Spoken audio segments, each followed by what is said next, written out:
morning, YouTube. It's Desi, and I'm up early in the morning, you guys. It's around 9 o'clock over here. I wanted to pretty much show you guys as far as for how early can you start with Instacart. So basically, I was waking up in the middle of the night to kind of just see if there would be some batches available. When I woke up at around like 6 a.m., I didn't too much see anything. I was able to pretty much show you guys how it will look when I would reload. You know, I didn't too much see anything. So then I kind of waited till it hit around 7 o'clock. Once it hit around 7 o'clock, a whole entire list was able to come up. And you guys were able to pretty much see that. So basically, at 7 o'clock, it looks like it pretty much starts getting a lot more available. Now, maybe I didn't wait as long when it was 6 o'clock, probably. But what I did was I ended up, I went online at 7 o'clock. At first, I didn't see anything. And then I was like, you know what, let me just keep it online and then see what pops up. Once you start hearing like the notifications letting you know like, hey, it's stuff available, then that's your time to go ahead and start doing Instacarting. So basically right now what I'm about to do is go ahead and see as far as for what's available, and then I'll pretty much do a little morning as far as for Instacart, and then probably do some in the afternoon as well too. I feel like in the morning time is a lot more easier because like I said, right now there's no traffic, the sun isn't out as much, so try to get it in as much as you can. I noticed that with Instacart, you can pretty much pay out at any given time. I thought that you can only do it on Wednesdays, Thursdays, and Fridays, but it's Sunday right now, and honestly, you can push cash out at any given time. So I guess it pretty much lets you know as far as for how many batches you got to complete first before cashing out at a certain amount of time, but pretty much that's how that works. So yeah, I'm gonna just kind of do a day of doing Instacart and then let you guys know as far as for how everything goes. I will do another video as well for you guys where I compare Instacart deliveries to Amazon deliveries. So yeah, that's how that's gonna go. So y'all stay tuned.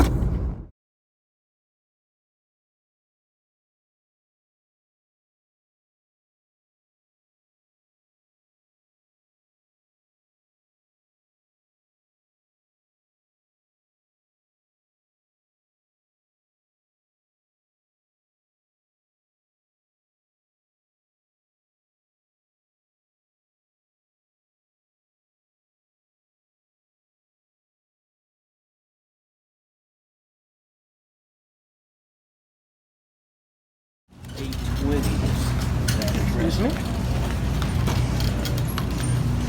So first customer is going to pick up from the store. This is how it's looking so far. I'm almost about done. Alright, so YouTube, I just completed a gluten-free order actually. I finished everything as much as possible. But however, I kept in contact with the customer because certain orders certain items she wanted, it wasn't available. So always keep in contact with the customer. Alright, YouTube, I'm on to my third order. It's going to be at Aldi's. I usually say a deli, but whatever the heck that store called, that's where it's going to be at. Aldi's. A-L-D-I. That's where it's going to be at. I got a total of 39 items for this one. And now with this one, you have to buy the bags, so you don't have to purchase it yourself. But when you're done checking out, it's going to ask you how many bags did you purchase for the customer. Last time I purchased a little bit over, like I did like 4 of them, but I wanted to make sure I had the right amount. So you can never be too sure. So that's something to keep in mind.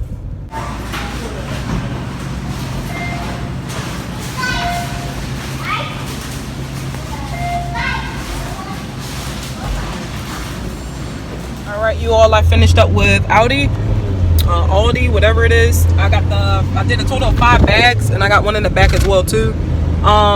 So what is a good thing to do is kind of like estimate as far as for how do you think the items will fit in the bag, so that way the customer is not wasting their money. Like I said last time, I had an extra bag in there, but it's all good. And don't forget to not have the receipt in the bag. That's very, very important. Do not have the receipt in the bag. You could actually get in trouble for that. So what I always do, I always just keep it in my purse and then just bring it on over to my house, whatever is needed, and just put it all in a big old area. But yeah, you want to make sure that you do that. And then also I wanted to mention as well too, like I said, you have to purchase these bags, and what they're going to do is once it's done scanning for Instacart, it's going to say how many bags did the customer purchase, and you just type in the number for that. Now as far as for what if you have to add on another bag, I'm pretty sure all you have to do is just go back to the regular one and then just type in like an extra bag or something like that. You should be fine. But if anything, if you don't know what to do, ask the cashier, because the cashier does this all the time. So if you don't know what you're doing, just ask the cashier. All right, so I'm on my way to make this delivery. This is my third delivery for today.